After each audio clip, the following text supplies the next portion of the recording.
Hey guys ఎలా ఉన్నారు? ఒకరేమో సిమెంట్ డ్రమ్ అంటారు, ఒకరేమో కుక్కర్ అంటారు, ఇంకొకరు హనీమూన్కి తీసుకెళ్ళి లేపేస్తారు, ఇంకొకరు కొండలు చెరువులు, రీసెంట్గా బాత్రూమ్ కూడా, ఇప్పుడు లేటెస్ట్గా హార్పిక్ కూడా ఈ లిస్ట్లో జాయిన్ అయింది. ఇలాంటి ఐడియాలు ఎలా వస్తాయో నాకు అసలు అర్థం కాదు. ఈ థింకింగ్, ఈ ప్లానింగ్, ఈ ఎగ్జిక్యూషన్ వేరే వాటి మీద పెట్టుంటే లైఫ్ ఇంకోలా ఉండేది. కానీ ఏం చేస్తాం, ఈ రోజుల్లో విడాకులు తీసుకోవటం కంటే మనిషిని చంపేయటం ఈజీ అనుకుంటున్నారు కొంతమంది. మన తెలుగు స్టేట్స్లో కొన్ని చిన్న చిన్న టౌన్స్ ఉంటాయి. ఈ టౌన్స్ ఉన్నట్టు కూడా ఎవరికీ తెలియదు. అండ్ ఆ టౌన్స్ ఎంత చిన్నగా ఉంటాయంటే అక్కడ ప్రతి ఒక్కరికి ఊర్లో ఉన్న అందరితో పరిచయం ఉంటుంది. అండ్ ఈ టౌన్స్లో ఎక్సైటింగ్గా ఏం జరగదు. అలాంటి ఒక టౌనే న్యాల్కల్. తెలంగాణలోని నిజామాబాద్ అవుట్స్కట్స్లో ఉండే న్యాల్కల్లో బిగ్గెస్ట్ న్యూస్ ఏంటంటే ఇండియా మ్యాచ్ కలవటం లేదా ఎవరైనా పెళ్లి చేసుకోవటం. అంతకుమించి ఇక్కడ పెద్ద హడావిడి అయ్యేలాగా ఏం జరగదు. కానీ జూన్ 2026 ఎండింగ్లో ఎవరికీ తెలియని ఈ ఊరు గురించి 2 తెలుగు రాష్ట్రాలకి తెలిసింది. అప్పటి వరకు ప్రశాంతంగా ఉన్న న్యాల్కల్ మొత్తం ఒక్కసారిగా ఉలిక్కిపడింది. కారణం, గల్ఫ్ వెళ్ళి ఫ్యామిలీ కోసం కష్టపడి డబ్బులు కూడబెట్టి ఇండియా తిరిగి వచ్చిన 35 సంవత్సరాల వ్యక్తి తన ఇంట్లో శవమై కనిపించాడు. పోలీసులతో సహా అందరూ అతనిది నార్మల్ డెత్ అనుకున్నారు. కానీ చనిపోయిన వ్యక్తి తల్లికి కొడుకు చావు మీద అనుమానాలు పుట్టాయి. తర్వాత కొద్ది రోజుల్లో ఆ అనుమానాలు నిజమై దేశం మొత్తం హెడ్లైన్స్గా మారాయి. సో బాత్రూమ్ క్లీన్ చేసే లిక్విడ్ని మెయిన్ వెపన్గా వాడిన ఒక మర్డర్ కేసు గురించి ఈరోజు వీడియోలో మనం తెలుసుకుందాం. ఈ కేసు గురించిన డీటెయిల్స్ అన్ని పోలీస్ రిపోర్ట్స్ నుంచి, ప్రెస్ రిపోర్ట్స్ నుంచి వచ్చినవే. అండ్ వాటిని నేను మీకు ఎక్స్ప్లెయిన్ చేస్తాను. 2 సంవత్సరాల పాటు గల్ఫ్లో పనిచేసి ఇంటికి తిరిగి వచ్చాడు ప్రశాంత్. సో పోలీసులు చెప్పిన దాని ప్రకారం 27th జూన్న ప్రశాంత్ గల్ఫ్ నుంచి తిరిగి వచ్చాడు. జూన్ 29న వెంకట సాయి అనే అతనితో కలిసి మందు తాగాడు. అదే రోజు రాత్రి తాగిన మత్తులో టెర్రస్ మీద నుంచి కింద పడిపోయాడు.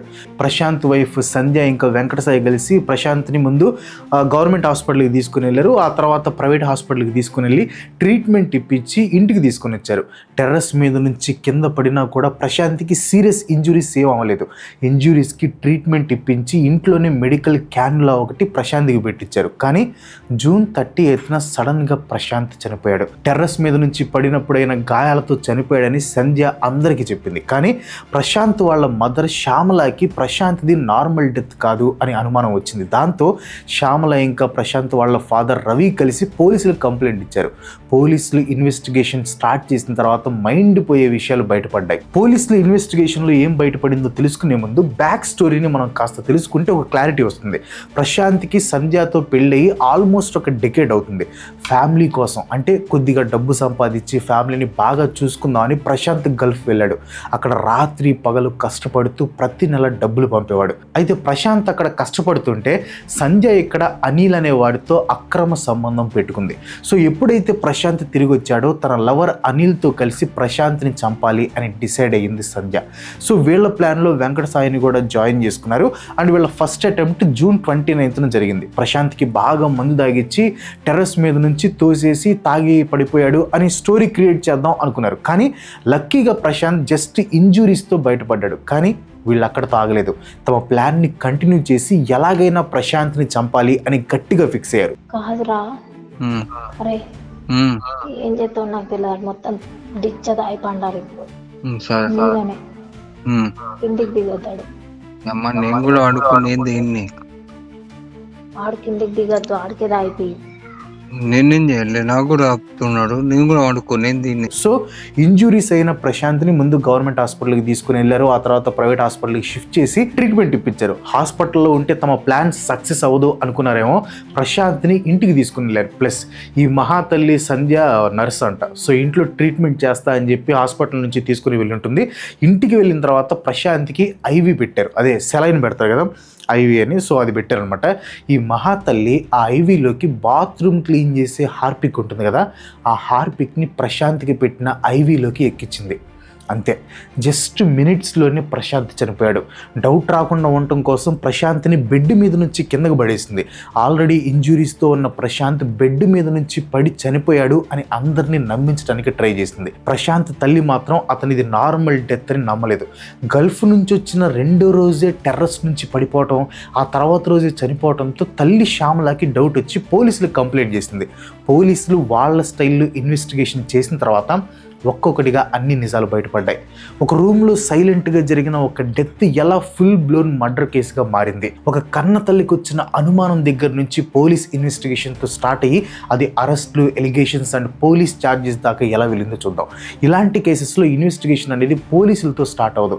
అదొక నార్మల్ ఎక్స్ప్లెనేషన్ని ఒప్పుకోవడానికి అస్సలు ఇష్టపడని ఒక ఫ్యామిలీ మెంబర్ మొండితనంతో స్టార్ట్ అవుతుంది. కావాలంటే మీరు చాలా కేసులు అబ్జర్వ్ చేయండి, పోలీసులు కూడా అది నార్మల్ డెత్ అనుకుంటారు, కానీ ఫ్యామిలీలో ఒక పర్సన్కి మాత్రం డౌట్ వస్తుంది. అతని కంప్లైంట్తో అసలు నిజం బయటకు వస్తుంది. ఈ కేసులో కూడా ఎగ్జాక్ట్గా అలాగే జరిగింది.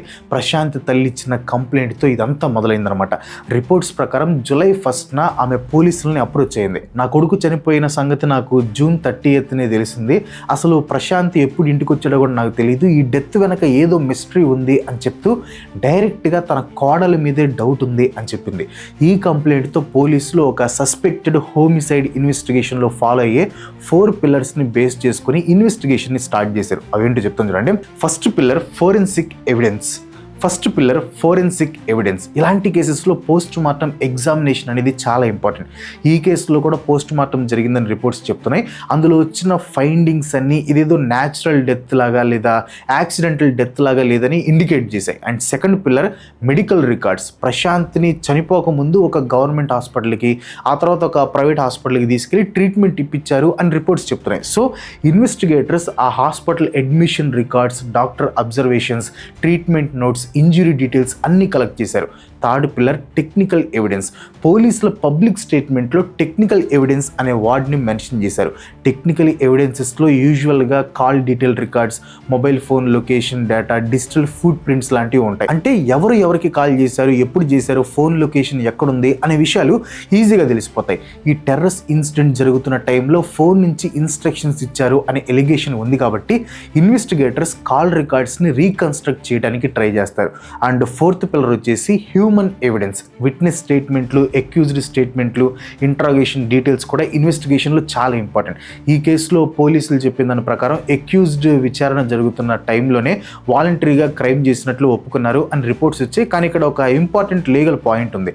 ఇండియాలో పోలీస్ కస్టడీలో ఇచ్చే ఏ కన్ఫెషన్ అయినా సరే కోర్టులో ఎవిడెన్స్గా పనికిరాదు. కస్టోడియల్ కన్ఫెషన్స్ మీద కోర్టులు చాలా కేర్ఫుల్గా ఉంటాయి. ఎందుకంటే కోర్టులకి పోలీసులు ఎలాంటి ప్రెషర్ పెట్టి కన్ఫెస్ చేయించారో అనే కన్సర్న్ ఉంటుంది. సో కన్ఫెషన్ ఉన్నా సరే కోర్టులో కేసుని ప్రూవ్ చేయడానికి ఇండిపెండెంట్ ఎవిడెన్స్ అనేది కంపల్సరీగా ఉండాలి. రిపోర్ట్స్ ప్రకారం ఇవన్నీ బేస్ చేసుకొని పోలీసులు 3 అరెస్ట్ చేశారు. సంధ్య, అనిల్తో పాటు వెంకట సాయి అనే థర్డ్ పర్సన్ని అరెస్ట్ చేసి కోర్టు ముందు ప్రొడ్యూస్ చేశారు. కోర్టు వాళ్ళకి జ్యుడిషియల్ కస్టడీ విధించింది. ఈ కేసు మనకి రిలేషన్స్, ట్రస్ట్ అండ్ ఒక ఇంట్లో 4 గోడల మధ్య సైలెంట్గా జరిగిపోయే గృహహింస గురించి ఒక అన్కంఫర్టబుల్ రియాలిటీని గుర్తు చేస్తుంది. ఈ ప్రపంచంలో domestic violence and intimate partner crimes అనేవి మోస్ట్ డేంజరస్ ప్రాబ్లమ్స్. ఇక్కడ క్రూషియల్ పాయింట్ ఏంటంటే ఇది ఓన్లీ ఒక జెండర్కి మాత్రమే సంబంధించిన స్టోరీ కాదు. రిలేషన్షిప్లో వైలెన్స్ అనేది మెన్ చేయొచ్చు, ఉమెన్ చేయొచ్చు. విక్టిమ్స్లో వైఫ్స్ ఉండొచ్చు, హస్బెండ్స్ కూడా ఉండొచ్చు, లేదా సన్స్ అండ్ డాటర్స్ కూడా ఉండొచ్చు. సో దీన్ని మెన్ వర్సెస్ ఉమెన్ స్టోరీ లాగా చూడటం కరెక్ట్ కాదు. ఇలాంటి డొమెస్టిక్ ట్రాజడీస్లో చాలా కామన్గా కనిపించే ప్యాటర్న్స్ ఉంటాయి. అందులో ఒకటి లాంగ్ సపరేషన్స్. ఎస్పెషల్లీ ఒక పార్ట్నర్ ఫారెన్లో లేదా వేరే సిటీలో వర్క్ చేస్తున్నప్పుడు ఆ డిస్టెన్స్ వల్ల ఎమోషనల్ గ్యాప్ పెరిగిపోతుంది. Next secrets. మన సీక్రెట్స్ ఎక్కడ బయట పడిపోతాయేమో అనే భయం. ఇంకా కమ్యూనికేషన్ గ్యాప్. ఒకే ఇంట్లో 2 ఉంటారు కానీ ఒకరితో ఒకరు ఏది షేర్ చేసుకోరు. అన్నిటికంటే ఇంపార్టెంట్ ఆల్రెడీ ఎమోషనల్గా ఎండ్ అయిపోయిన రిలేషన్ని అఫీషియల్గా ఎండ్ చేయలేకపోవడం. ఇక్కడ అఫీషియల్గా ఎండ్ చేయటం అంటే నా ఉద్దేశం డివోర్స్ తీసుకుని లీగల్గా విడిపోవడం అని, అంతేకాని డైరెక్ట్గా పైకి పంపించడం కాదు. ఈ కాలంలో చాలామంది రిలేషన్ నుంచి బయటికి రావడానికి లీగల్ ఆప్షన్స్ ఉన్నాయి అనే విషయం మర్చిపోయారు. డైవర్స్ అనే ఒక ఆప్షన్ ఉంటుంది కదరా. రిలేషన్షిప్ని ఎండ్ చేయటం అంటే అవతల వాళ్ళని ఎండ్ చేయటం అనే ఇల్యూజన్లో బ్రతుకుతున్నారు. ఇలాంటి ప్రతి కేసులో ఒక మనిషిని చనిపోకుండా రిలేషన్షిప్ని ఎండ్ చేయొచ్చు.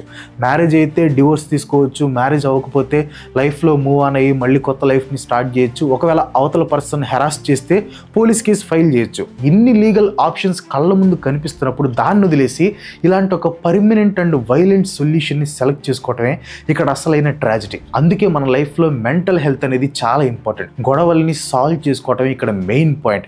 ఒక రిలేషన్షిప్ అనేది సపోర్ట్ ఇవ్వడానికి కాకుండా జస్ట్ భయపెట్టడానికి, బాధ పెట్టడానికి ట్రై చేస్తున్నప్పుడు ఒక కౌన్సిలర్ని కానీ, ఫ్యామిలీ మెంబర్ని కానీ, లేదా హెల్ప్ లైన్ని కానీ అప్రోచ్ అవ్వడానికి వెనకడుగు వేయకూడదు. అది కన్ఫామ్గా ఒక మెచ్యూర్ డెసిషన్.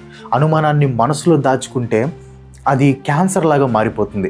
జలసీ ఉన్నప్పుడు దాన్ని డిస్కస్ చేయాలి.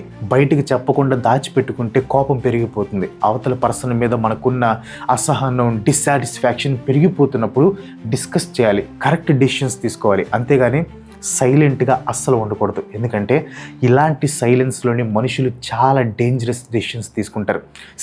ఎక్కడో కొన్ని ఏళ్ల క్రితం ఒక పెళ్లి జరిగింది. వాళ్ళ 2 ఫ్యామిలీస్ కలుస్తున్నాయి అనే హ్యాపీనెస్ ఉంటుంది. ఈ కపుల్ కూడా అందరి కపుల్స్ లాగే మంచి లైఫ్ని బిల్డ్ చేసుకోవాలని ఎన్నో కలలు కని ఉంటారు. ఈరోజు ఈ స్టోరీ ఎలా ఉన్నా సరే దాని బిగినింగ్ మాత్రం ఎగ్జాక్ట్గా ఒక బ్యూటిఫుల్ హోప్తోనే స్టార్ట్ అయి ఉంటుంది.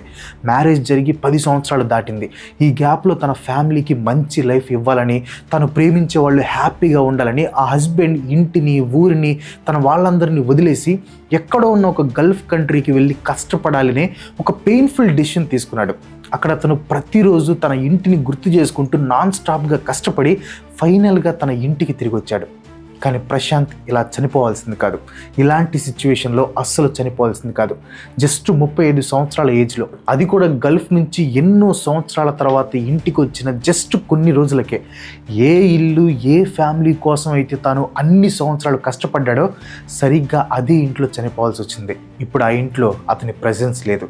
తన కొడుకుని పోగొట్టుకున్న కన్న తల్లి ఆ పెయిన్తో ఒంటరిగా మిగిలిపోయింది. ఆమె మైండ్లో ఎప్పటికీ ఆన్సర్ దొరకని ఒకే ఒక క్వశ్చన్, నేను ఎంతో ప్రేమగా పెంచుకున్న నా కొడుకు చివరికి ఇంత దారుణంగా ఎలా చనిపోయాడు అని ఏడుస్తుంది. మనం ఇలాంటి స్టోరీస్ని ఎందుకు మాట్లాడుకుంటామో తెలుసా? పక్కోడి ట్రాజడీని చూసి టైంపాస్ ఎంటర్టైన్మెంట్ చేసుకోవడానికి అస్సలు కాదు. మన లైఫ్లో మనం చాలా ఈజీగా మర్చిపోయే ఒక ఇంపార్టెంట్ మ్యాటర్ని మళ్ళీ గుర్తు చేసుకోవడానికి. ఒకరిపై ఒకరు పెట్టుకునే నమ్మకం అనేది చాలా ప్రీషియస్. రిలేషన్షిప్లో ప్రాబ్లమ్స్ వస్తే దాన్ని వైలెన్స్తో, మర్డర్ ప్లాన్స్తో సాల్వ్ చేయకూడదు. దానికి కావాల్సింది ప్యూర్ హానెస్టీ. కొన్నిసార్లు ఆ రిలేషన్ అస్సలు వర్కౌట్ అవునప్పుడు ధైర్యంగా దాన్ని వదిలేసి బయటకు వచ్చేయాలి. మనకు జరిగిన అవమానం కావచ్చు, పెయిన్ కావచ్చు, లేదా ఏదైనా సీక్రెట్ బయటపడుతుందేమో అనే భయం కావచ్చు, ఇవన్నీ ఎప్పటికీ ఒక మనిషి ప్రాణం కంటే ఎక్కువ కాదు. That's it for today. ఈ వీడియో మీకు ఎలా అనిపించింది కింద కామెంట్లో తప్పకుండా చెప్పండి. ఈ వీడియో మిమ్మల్ని ఆలోచించేలా చేసుంటే తప్పకుండా మన వీడియోకి ఒక లైక్ కొట్టి మీ ఫ్రెండ్స్ అండ్ ఫ్యామిలీకి షేర్ చేయండి. అండ్ ఇలాంటి వీడియోస్ మళ్ళీ చేయాలంటే మీ సపోర్ట్ తప్పకుండా ఉండాలి. కాబట్టి అంటే ఇలాంటి వీడియోస్ అంటే ఇలాంటి మర్డర్ మిస్టరీలు కాదు, మంచి వీడియోస్ చేయడానికి మీ సపోర్ట్ కావాలి. కాబట్టి తప్పకుండా మన ఛానల్ని సబ్స్క్రైబ్ చేసుకోండి. ఇంకో మంచి చిత్రంతో మళ్ళీ కలుసుకుందాం. అంతవరకు సెలవు. Bye bye.